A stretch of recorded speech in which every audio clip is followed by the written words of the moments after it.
The company reported sharply lower profits at the second quarter on the back of what they said was not a particularly strong first quarter. How's Airbus doing?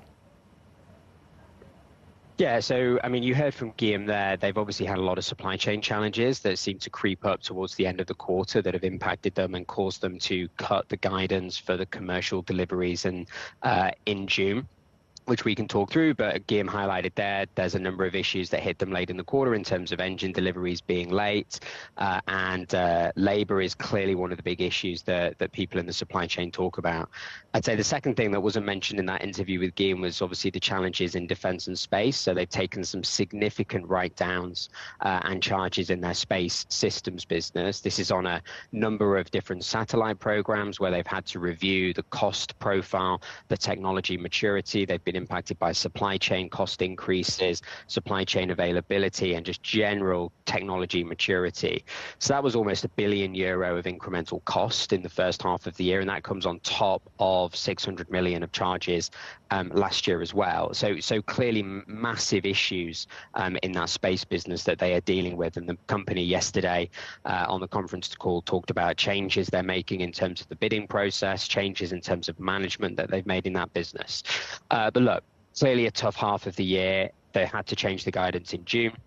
The results yesterday were just a reiteration, basically, of what they'd seen in June. The margins in the commercial business were actually relatively encouraging, despite all the challenges on supply chain.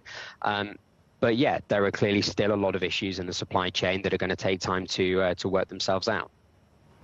The issues that they're having in the space business and the activities there, does that make a case stronger or weaker for a potential alliance, be it Thales or Leonardo? Yeah, look, I think it clearly makes the case stronger that something needs to happen in the industry. But the issue with that is obviously antitrust, right? There have been a lot of articles out there about there being low-level discussions between the partners.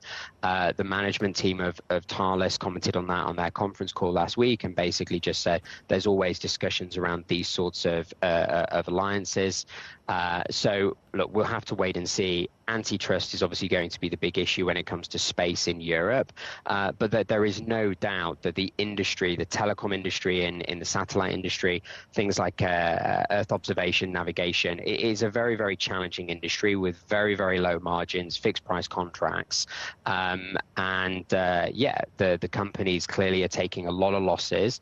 A lot of companies in space in Europe are losing money at the moment. And so, yes, we will have to see where this goes in the second half of the year.